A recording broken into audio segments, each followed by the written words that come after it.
Sorry.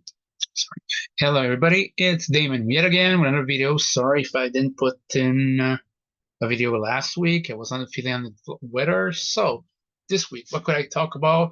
Let's talk about basically. Let's go back to talking about WWE. And right now, I feel like since upon watching the Royal Rumble, there's reason why I felt like it was a very good event, but I never felt really attached like I used to. And then I gave myself a task to discover what rules, what makes me think that I'm detached from wrestling. Because this isn't just a WWE thing, it's AEW, AEW, TNA, all of these above. I'm not as enthused as I used to. And the thing is, I think it follows some very, very, very stringent rules, but strict, stringent, but fair rules. And I used to think maybe it's maybe because it passed me by. Maybe wrestling passed me by, and maybe it still did.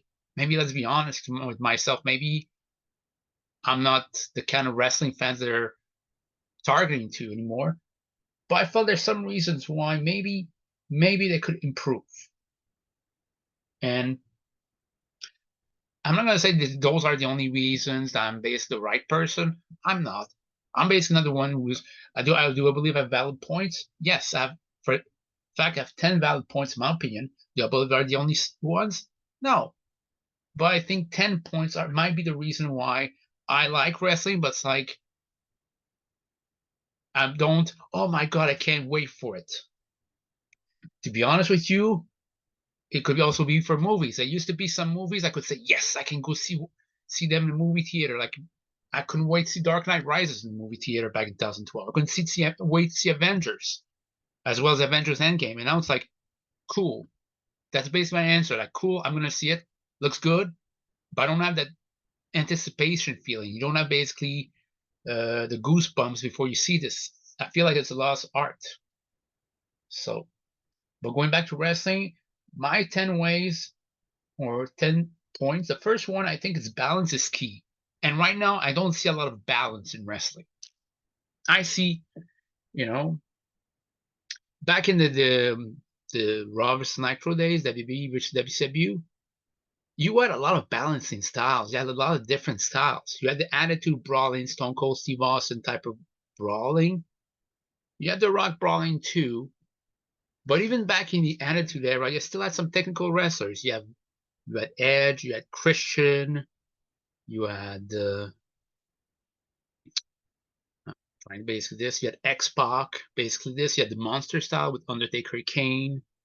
I mean, they're in the WCW Nitro era, basically the peak Nitro. Sure, you had the lumbering Hogan versus Piper match, but you also had cruiserweights. You had two cruiserweight match a night, but you didn't have only cruiserweight wrestling. You had 2, 3 tops a night, which helped. You had also basically mid-carders fight their own style. Basically, they were basically more um, methodical, calculated style, and someone there were basically technical wrestlers. That Sting being a technical wrestler, that William Regal doing chain wrestling. I think that helps because right now I see everybody trying the same style, and honestly, like I have to see people who basically are veterans trying to basically wrestle like they were the new 20 years old, and I feel like it's a little disconnect. Like I like CM Punk in the ring, but sometimes when he tries to basically wrestle like he's 20 years old rather than basically wrestle more like a Wally 40 years old, there's a disconnect. So, I mean, not every match I feel like I love the X Division as well in TNA, but at the same time, the X Division wasn't the entire show, it was like 2, 3 match a night. And I think we're losing that. So I think that might be a reason why it feels disconnect. Also, in that same vein, not every match needs to be 20 minutes. That's one point I would come out to. I don't think that every match needs to be 20 minutes, including entrances. It doesn't have to be. Some matches are fine to be 4 or 5 minutes. Now, don't go back to 1998, 99 Attitude Era where there was like 12 matches on Raw. Maybe most of them lasted 2, 3 minutes. Maybe not. But one of those 1 or 2 matches lasted only 3 minutes. That's fine. That's cool. In fact, it feels more realistic. It feels like wrestlers are not paid by pay for the hour, pay by the hour. So it makes sense that some match will not last that long. So even on pay-per-view, not every match needs to be 20 minutes because on pay-per-view, some match are great at 3-4 minutes. Like we need to basically have a balance is key. Like a long match, a short match, a medium-sized match. So, or like Scott would say, medium man, small man, big man. We need that. So, R.I.P. Scuttle. But now, also another thing I think I miss. I think signature moves and finishers should be unique to one person. You can have basic common moves, but the signature moves should be signatures. Not everybody should use them. So, for example, if AJ Styles, the recently retired AJ Styles, has a phenomenal forearm in a Styles Clash, nobody should use him. Unless you do a tribute match, you shouldn't use it, period. Or if you're in a storyline against him and you're trying to challenge him, don't. I mean, and yeah, so, and because I'm trying to not, one of those points that I try to nearly say, I'll end up saying for another one. So, yeah, for example, like right now, I see too many people with variation of a cutters. Javon Evans with his OG cutter. I see Sol Ruka with his Soul Snatcher. RKO from Randy Orton, the Cody cutter. And I'm thinking the 1D.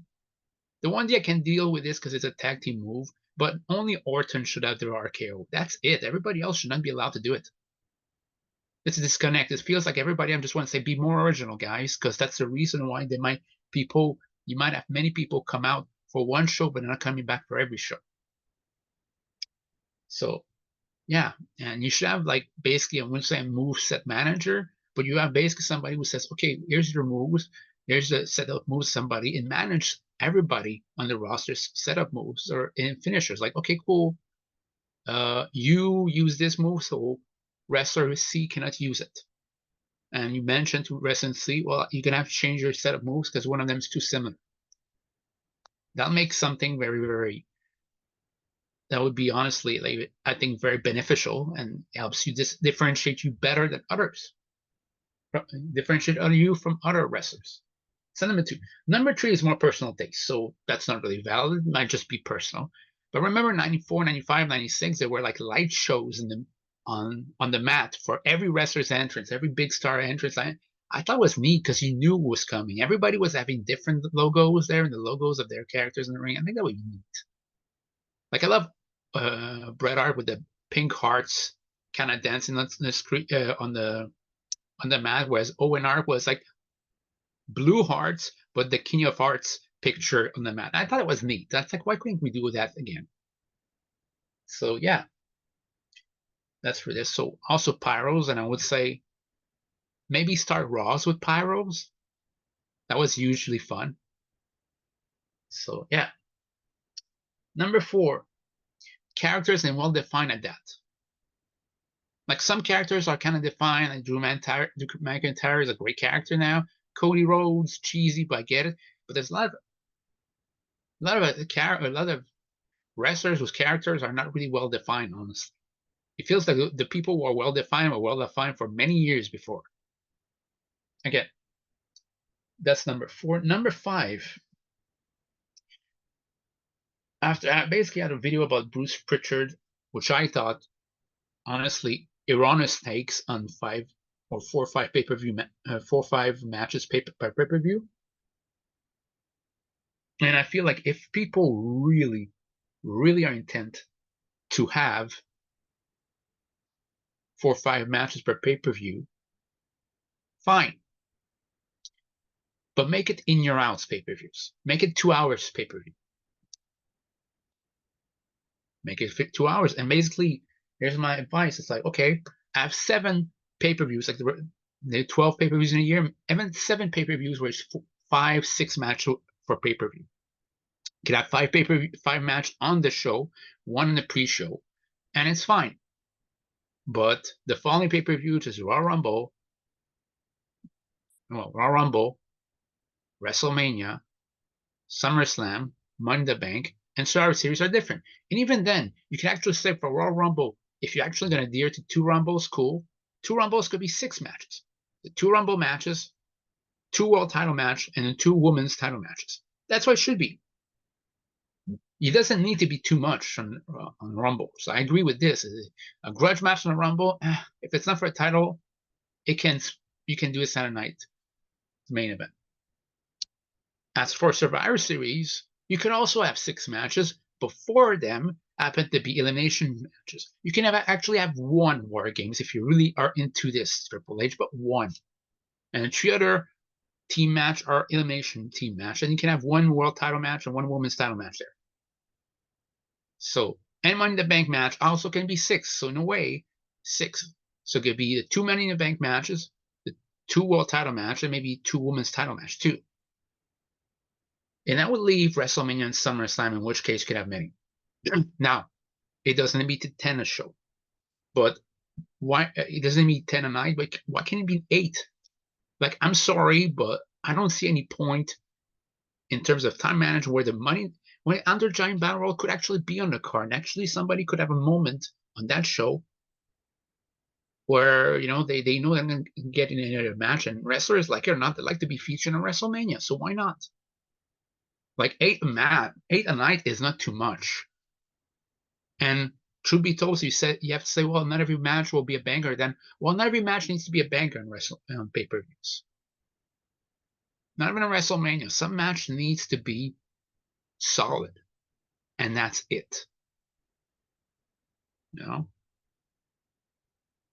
Because I'll get you to another point where I felt it was very, very good. As far as AEW, as much I can rag on it. Like WWE is too little, and AEW is too much. That goes to my next point. For AEW, if you had like 4 or 5 pay-per-views a year, fine. But you don't anymore. So my advice for them is, again, like WWE, apart from those 4 pay-per-views, which I think would be like Double or Nothing, All Out, All In, and what's the other one? Revolution. Apart from those 4 pay-per-views, every other pay-per-view would be like 6, 7 matches. Again, because if not, it's becoming torturous.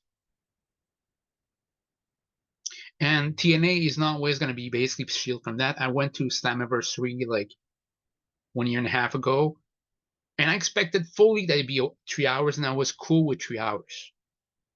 But surprise, on the day before, I think they added a match so that it'd be 1 more hour, and I was feeling it by the end of the night. Like 3 hours, fine, but after the 4 hours, like I just wanted to say, can I just go? Like a movie that doesn't want to end. Like a movie that you think is going to be, oh, it's going to be an hour and 48 minutes. No. It's going to be an hour. It's going to be 148 minutes. You get tired. That was my experience with the movie Everything Everywhere All at Once. And I felt the same thing with Slammiversary. You don't have to go overboard in terms of length. Same here. Okay, that's number 6, I think, in terms of points. Okay, number 7, it's realistic selling and succession of moves. Look, I love I think I love Bret Hart more and more. The more, in terms of wrestler, the more I watch his match, or when they would focus on the body part, it would make sense. Even if it basically wasn't like they hit the leg and the match ended with a sharpshooter. No, sometimes it ended with basically somebody not being able to hit a big move with their legs. Bret Hart would roll him up using the legs and 1, 2, 3. It made sense. Bret Hart didn't need to, oh my God, he has to finish with a sharpshooter. Sometimes he would work a body part and win with a roll up. Same with Owen Hart. He would cheat. But that's it. Sean would use someone would use also this. Austin would set this up and make in a way to make it more, so make it seem like the stunner will be more devastating. It used to be this. Now it's like I see people selling. Maybe it's like they just want to sell for 10 seconds, just say I'm impressed, said agent, and then they go back to not selling. If somebody attacks a wrestler's leg, and let's say the said wrestler's leg his finisher is a super kick, and then hits 3 super kicks and wins, I'd be insulted too, because it's like, hey, if you try to basically make it more realistic, it's he hits your leg, you should barely be able to move it. Or for example, if you hit somebody in the back, fine.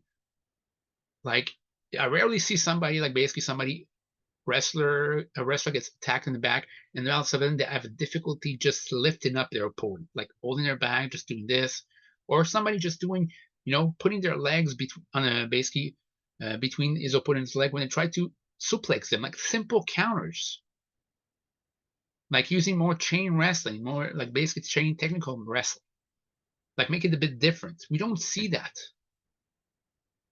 Again, I'm mentioning this again. Somebody doing basically, remember Nia Jax to Bailey at SummerSlam 2024 does a power bomb. I think I don't know if it was a power bomb. Then she just rolled Bailey back backwards to hit another move, and I thought you're just exposing the business by doing so. If somebody's truly knocked out, she won't be able to do this. They just flop, and that kind of selling annoys me and takes me out of it. You know, imagine a movie, it's like, oh my God, I believe in this fight, I believe in this fight. And all of a sudden, in a serious movie, not a spoof movie, you see a dummy instead, a crash test dummy instead of the next scene. You'd be taken out of the picture. You'd say, what the hell happened? Did they cheapen on the budget? Well, in this case, they seem like they cheapen on in terms of basically common sense. Number 8, that's my personal view. I think a great wrestling card is like a buffet. There's a bit of everything for everyone. Case in point, WrestleMania 17. That's where I wanted the other argument, and every match needs to be a banger on the show. Not every match at WrestleMania 17 was an awesome 5-star classic. And I'm not talking about Meltzer, I'm talking about your personal own 5-star meter. I mean, I still remember RTC versus Taz and APA. Boy, was it a match that just was a match. And yet was a fresh, to me, was a fresh breath of fresh air. With a solid opener, which was both Chris Jericho's hybrid Japanese and basically SMW style versus William Regal's chain wrestling style. Was fun, wasn't the greatest. We had after this, we had, like I said, a brawl, a three-minute team brawl. Didn't last too long. Was fine and was. You also had, that's 2 styles there. Third match, you had a triple threat hardcore match where that actually was an hardcore match that actually they wandered all over the backstage area and spent most of it there. Awesome. You had a chain wrestling match between Kurt Angle and you know whom. There was, by the way, Lena mentioned, was the only match I remember was actually announced on the Raw before WrestleMania. Imagine Kurt Angle not be booked until the Raw before WrestleMania, like 2-3 weeks after it was WWE champion. You had a squash match with Ivory versus China. You had a soap opera match between the two McMahons. You had a TLC match, a fantastic TLC match between Edge and Christian, Dudley's and Hardys. You had Undertaker versus Triple H in a, I think, in a no DQ. I'm not sure if it's Falls Count Anywhere match, but still. And you had awesome Stone Cold versus The Rock. All different styles. It's a buffet, and you had some comedy spliced in. It wasn't always too serious because you had the hilarious gimmick battle royal. That's why I feel like, my opinion, is one of the reasons why people esteem WrestleMania 17 so much, because it was a buffet of wrestling. I don't think people want to go to a buffet place when there's only soup. You don't want to go to just a soup. You like soup, you want soup, you like broth, but do you want to go to a soup restaurant or a buffet that's just this? No, because then you would go to a soup restaurant. It's not a soup restaurant, it's a buffet. I want a different kind of style of food. Same thing here. 9, build up stars all year long and not just have the main event small pay-per-view. That used to be more the Vince era, but now it's like seeing wrestlers that, oh, they got a main event and pay-per-view. But the big time pay-per-views like a WrestleMania, SummerSlam, or Royal Rumble for that matter, they're nowhere near the main event. Nowadays, I'd say more like WrestleMania, because I remember Ziggler was often the pay-per-views like 2011, 2012, but when it came to WrestleMania time, Surprisingly, it never was near a main event. It was just a mid card, entrenched in mid card. It kind of says my personal view about this is the WWE, the way that WWE perceives you is revealed in how they book you at WrestleMania. Your position on that card basically says to me your position among their eyes. This is why Chris Jericho never had more than one WWE main event to me, because they never saw him as more than upper mid carder. You know, LA Knight's the mid card. They see him as a great popular mid carder. Roman Reigns always often put him in the main event because they see him as the main event. Seth Rollins for a long time was basically without a real / WrestleMania main event because they saw him as a workhorse. That is very good, but he's not WrestleMania main eventer. He's just any other pay-per-view but WrestleMania main eventer. And now they're seeing him because of his time, basically his tremendous amount of time they put in. That's how I feel like the WWE sees you. If you don't main event WrestleMania, or at least you're not in the big four WrestleMania if you're not in the big four WrestleMania matches or big six nowadays, and yes, there are big six WrestleMania matches. If you're not in one of them, you're not a WrestleMania main eventer. And that's how they see you there. And sorry. And the last point I want to introduce, it's basically, I think they should book in accordance to locations. I know. WB used to do it with Vince. They actually had a fetish of doing the opposite. If you booked it where in your hometown, you would lose and be humiliated there. I think the opposite way around should happen. If a wrestler is near their hometown and they often don't go there, they should have a spot in the card. You book accordance and not a like basically an opening match. You actually have an important one. You don't have the main event the pay-per-view, but actually have an important. Like the crowd is invested. There's a reason for it. So yeah, those are some of the points, and I'm going to stop it here because if not, I'm going to start rambling. So let me know what you think. See you guys later.